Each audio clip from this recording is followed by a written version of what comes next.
Hi everyone, welcome again. In a previous video, we talked about the text widget in Flutter in all its properties, but we didn't explore in detail its style property, which takes a TextStyle object. This video is all about TextStyle, which is a lot of powerful in terms of styling the text. We'll start with basic styling such as adjusting the font size, font weight, and making the text italic. Then we will see some advanced settings such as diagonal fractions, changing the style of the zero digit, showing the chemical formulas in their proper form, and changing the characters to some of their exciting variations. We'll also see how to bring some small but important changes to the text, such as this and this. Then we'll add some space between the words and bring them closer. Add space between characters and bring them closer. Add a line through the text, underline it, or combine multiple lines. Change the style of the line to this, this, and this. Customize the thickness of the line and change its color. We'll also change the color of the text and change it to this with empty fill. We'll give the text a background color and a background gradient. Then we'll add a shadow to the text and make it cooler. And finally, we'll customize the spacing between lines. As always, let's start with a custom widget called TextStyle Screen. TextStyle Screen is an empty screen with a title and a center widget as the body. Let's start by adding a padding widget. Add a text widget as the child of the padding widget and align the text to the center. In here, the text is shown on the screen. Now let's start exploring the style property. It takes a TextStyle class which has a bunch of properties for customizing the style of the text. Let's start with font size.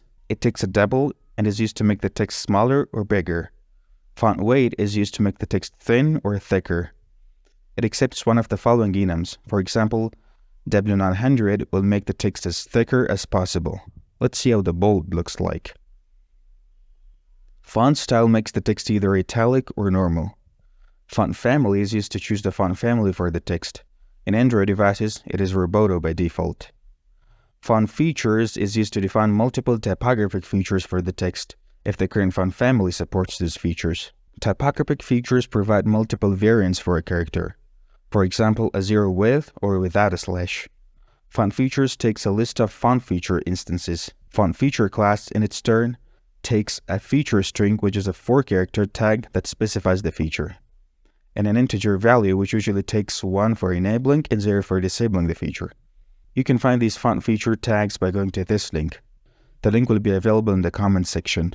As you can see, each feature has a 4-character tag. A large number of font features are available in different categories. For example, fractions is used to show two numbers separated by a slash as a diagonal fraction. Scientific inferiors is used to show numbers in a subscript manner as in chemical formulas.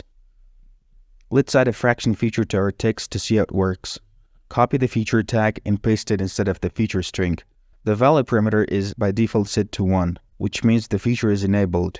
You can see how the numbers with a slash in the middle are rendered as a fraction notation. There are also a number of named constructors of font feature class that represent common typographic features. For example, font feature.fraction is equivalent to the font feature we just used before with an explicit font feature tag for fractions. As you can see, it behaves the same as the previous one. Font feature./0 is used to render the 0 with a slash. Let's change the string of the text so it contains the 0 character. As you can see, it didn't change the 0 to a 0 with a slash. That's because the current font family, Roboto, does not support this feature. One of the fonts that support it is called IBM Plex Mono. So go to the Google Fonts website, search for IBM Plex Mono and download it. It'll be downloaded as a zip file. Extract it and select the IBM Plex Mono-regular file and add it to the project. I've already added it to a folder called Fonts in the project folder.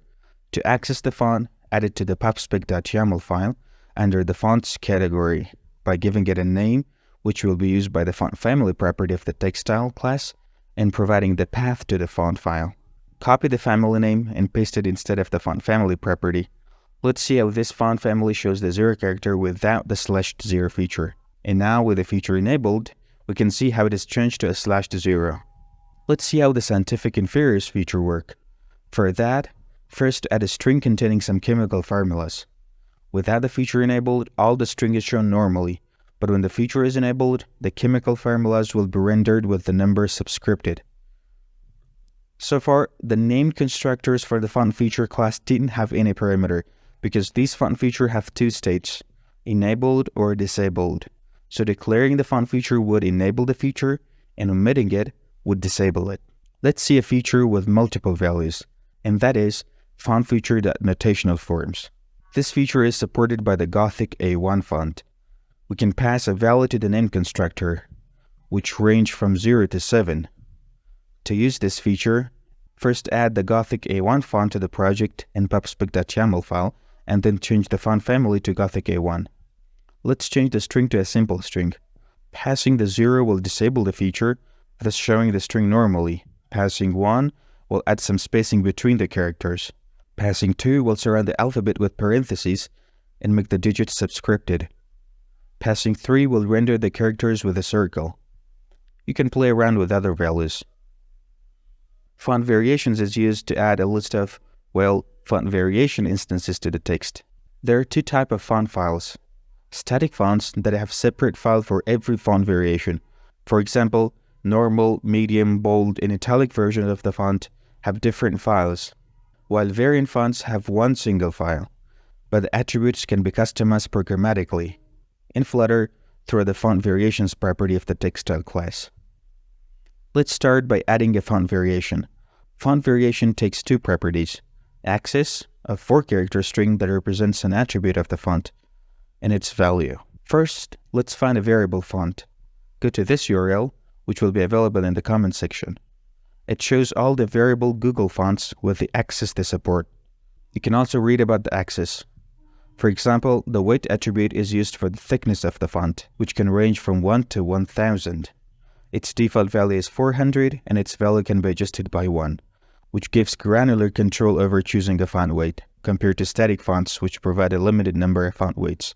In this example, we'll use a font named Recursive and play with these 3 axes. So search for the recursive font and we can see it labels it as a variable font with 5 axes. Download it to your local machine and unzip it. In the unzipped folder, there is a folder called static, which contains all the static font files. Don't choose any of them.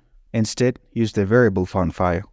I've already added it to the project and pubspec.yaml file. Replace the font family value with recursive. Let's also add a nice quote to the string of the text widget. So back to font variations. Before adding anything, let's see how the text looks with this new font. Now add a font variation. Let's say we want to customize the weight of the font. For that, we have to use the weight access tag and assign it the value of 600. And now we can see it change the thickness of the text. Let's add another variation, this time with the access tag of CASL. First, let's see what does it mean. So search for the tag in the access definition section. So it changes the style of the font to a friendly and energetic style. Great. Copy the tag, and before using it, check what values can be assigned to it. We can see it ranges from 0 to 1 with the default value of 0, and it can be adjusted by 0.01. So assign the copy tag to the access parameter and 1 to the value. Let's see what it looks like. So it changed the text style a little bit, specifically the Y in uppercase G are changed. Let's add one final variation with the access tag of CRSV. In the access definition section, we can see it changes the shape of A and G characters. Again, assign the copy tag to the access parameter and assign 1 to the value parameter. As you can see, it changed the style of lowercase g, k, and a. Okay, let's comment some of the properties so the text looks normal. fontFamilyFallback takes a list of font family names.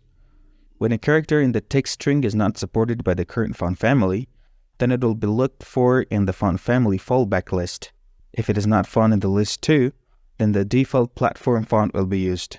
And if the character is not supported by the platform font too, then a rectangle symbol will be used. Word spacing is used to increase or decrease the spacing between words. Assigning a positive value will make the words away from each other, and a negative value will make them near to each other. Letterspacing is used to control the space between characters. Again, a positive value will increase the space, and a negative value will decrease the space. Let's make the spacing normal. Decoration is used to add lines to the text. It takes a text decoration value. Line through will add a line through each line of the text. Overline will add a line above the text. Underline will add a line under the text.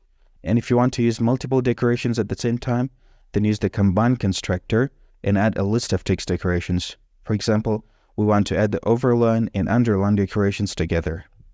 This line of code shows an error, and that's because there is a const keyword used with the center widget that we have to remove. Let's see what these two combined decorations look like.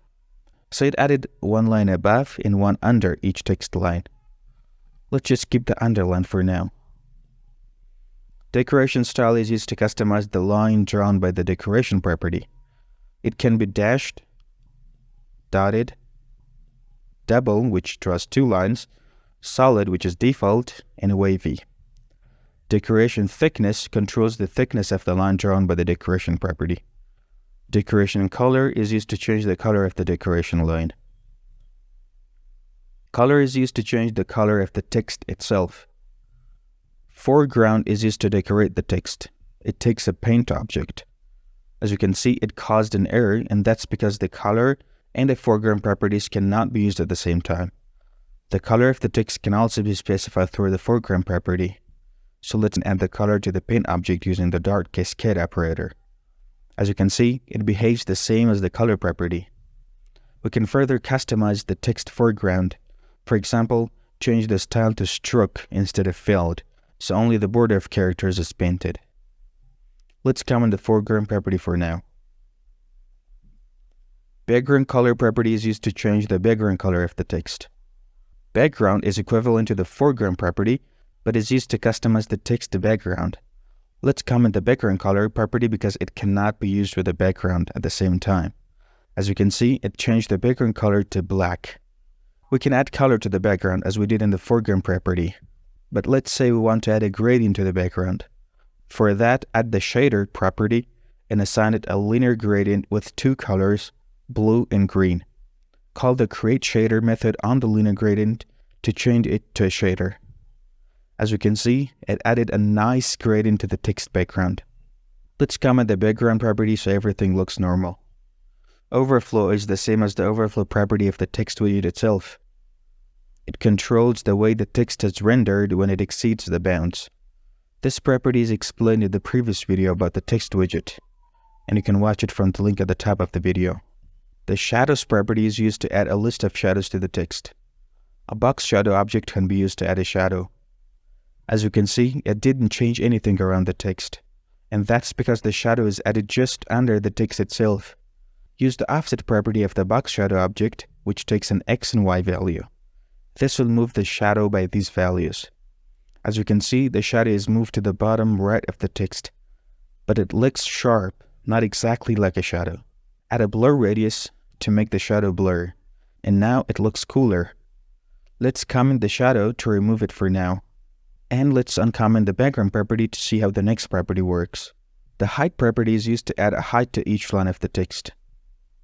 As you can see, the lines are aligned in the center of the height, but we can change it by using the leadingDistribution property and assigning it the proportional value. Let's bring the height back to normal. And we have reached our final text style property for this video, and that is inherit. This is used when two text styles are combined using the TextStyle.merge method. This method takes a text style object and combines it with the current text style and returns a new text style based on the inherit value of the merge method text style. If the inherit is set to true, which is the default value, then the two text styles will be combined, and any null values in the second text style will be replaced by their values from the first text style. As we can see, adding an empty text style didn't change anything, because the inherit value in the second text style is true by default. So the resulting text style will use all the values from the first text style. If the inherit is set to false, then the two text styles are not combined, and just the second text style is returned. As you can see, the text is not shown on the screen, and that's because the text color is set to default, which is white. Let's set the background color to gray. And we can also see that the font size is set to default, which is 14. Let's set the font size to 24. If we set the inherit back to true, then we can see that the background color and font size is used from the second text style, and all other properties are used from the first text style, such as font family and color of the text.